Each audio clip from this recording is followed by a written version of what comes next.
I'm Mackenzie DeArmas, a game designer for Dungeons & Dragons here at Wizards of the Coast, and today I'm going to show you how to plan an adventure using the Deck of Many Things and this handy-dandy card reference guide as included in the Deck of Many Things box set. There are quite a few many card options presented in the box set, but I'm going to be using the stack that contains the 22 original cards from the original Deck of Many Things. Let's go and see what the cards have in store for us.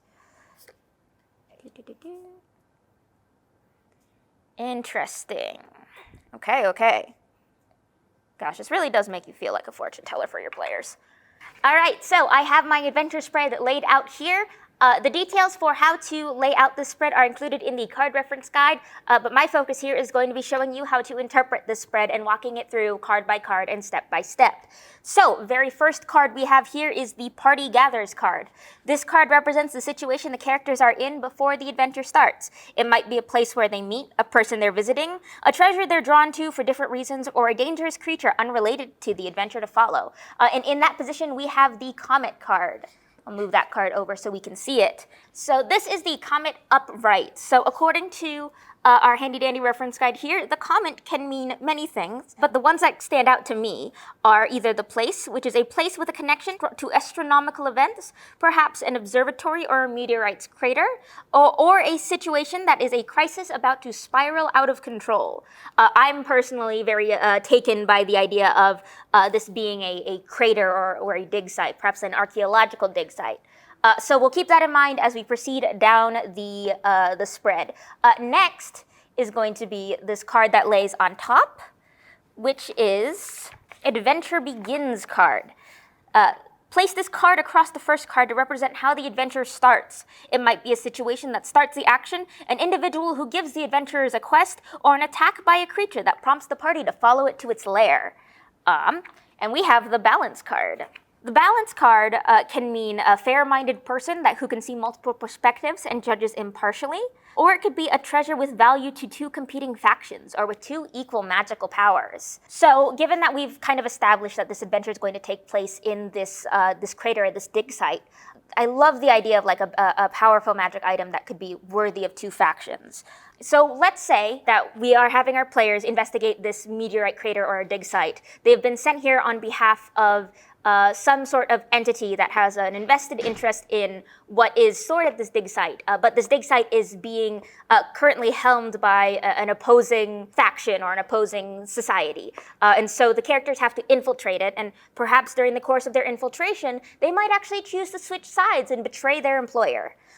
Next, we have the Journey card, represented here by the gem. The Journey card describes the transition from the introduction to the adventure location, probably a person, creature, or location the characters encounter along the way. So, obviously, at least to me, based on the fact that we are starting this adventure at a dig site, the logical conclusion to me is that they must go deeper into the dig site. So let's see what the gem card reveals for what is included deeper in that dig site.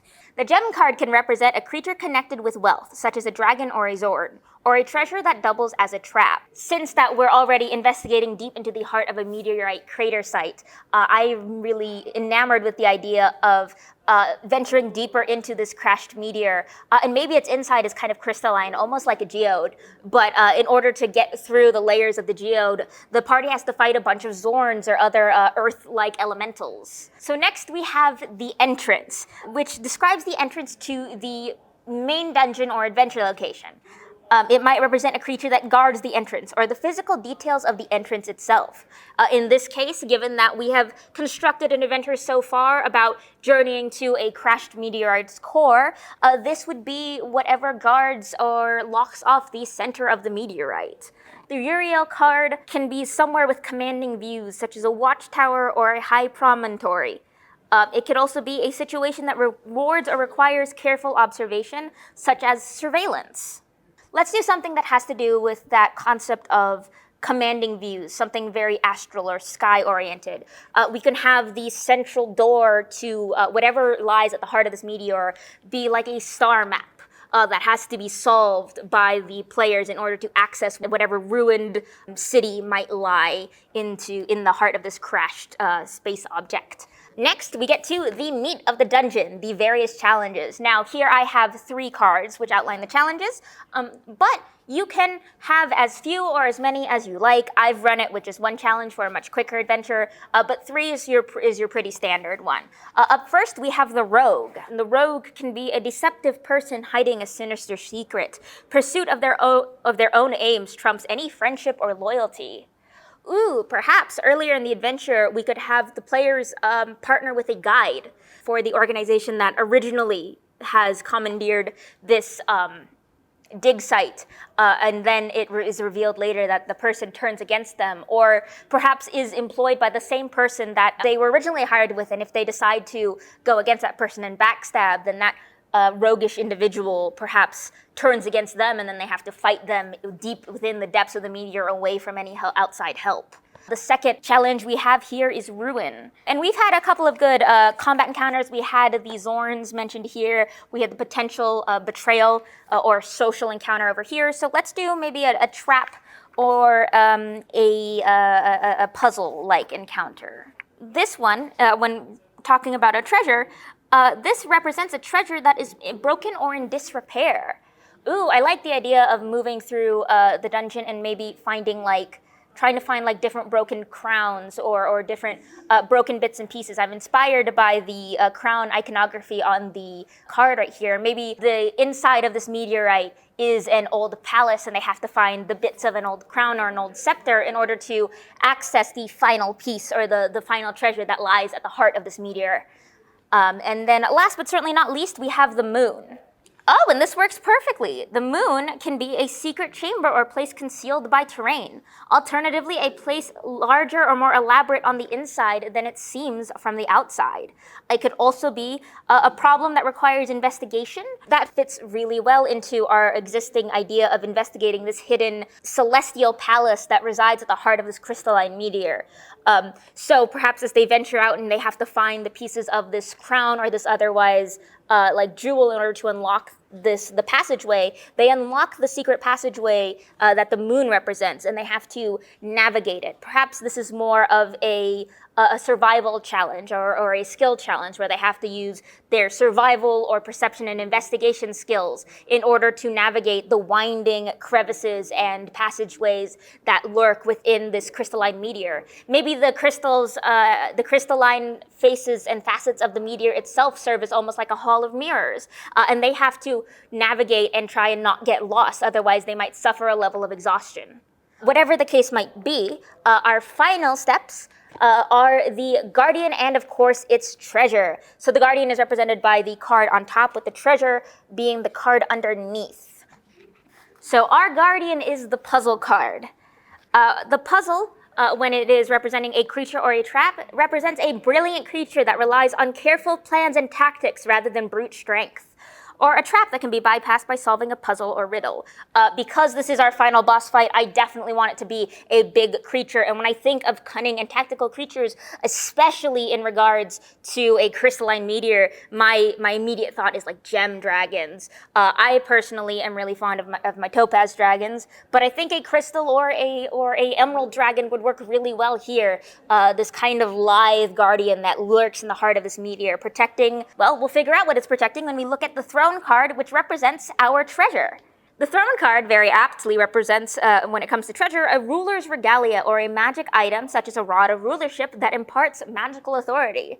I quite like having a very celestial themed rod of rulership. A rod of rulership is a very powerful item, and it would make sense that we've got various competing factions trying to vie for it. Plus we can add a bunch of other magical things, perhaps other mundane treasures from whatever celestial kingdom this palace inside this meteorite once ruled over, that the gem dragon now guards. And there you have it. That is the basics of the adventure spread. Now, of course, there's many flexible details here that you should go forth and detail out, but with that, in about 10-15 minutes, I have a full outline for an adventure I can run for my party. So, to recap, our adventure starts at the edge of a meteorite crater. A big crystalline meteor has come here and struck down, and a scholarly organization is investigating it or studying it. But the characters are being tasked by a competing faction to infiltrate the dig site to try and grab the treasure before the folks who are commandeering or leading the dig site operation can find it. As they journey through into the dig site, into the meteorite itself, they are met with these crystalline caverns populated by Zorns that protect their territory and fight off the players. Then they finally reach the gateway to what is the center of the meteorite, which is surprisingly this strange crystalline palace from the celestial heavens. In order to open it, they must make a star map and sort of move these concentric circles or locks in place in order to open the door into this beautiful palace. As they explore, they will encounter many challenges, including trying to put together a piece of a crest or a jeweled crown in order to unlock a secret passage that leads into mirror rooms with all these crystalline facets that can disorient and test our characters' survival skills and sense of direction. There also might be a betrayal, both either from the characters who might decide to ally with the organization that originally is conducting this dig site, or perhaps a person that they request to help from that original organization who realizes that the players are double-crossing their organization, and there is betrayal and conflict there. Finally, the players and the characters make their way to the very center of the room, where they meet a gem dragon that is guarding this rod of rulership, in addition to many other treasures left behind by whatever ancient civilization this palace belonged to. The gem dragon is very cunning and tries to avoid conflict, but as this is a boss battle, and we always love a good final boss fight, it ultimately compounds into a full-out fight with this gem dragon in this beautiful crystalline chamber, only for the characters to hopefully come victorious and claim that rod of rulership for themselves. There are over 66 cards in this set, so the possibilities are endless. Good luck out there, all you DMs, and may fortune favor you as you plan your next adventure.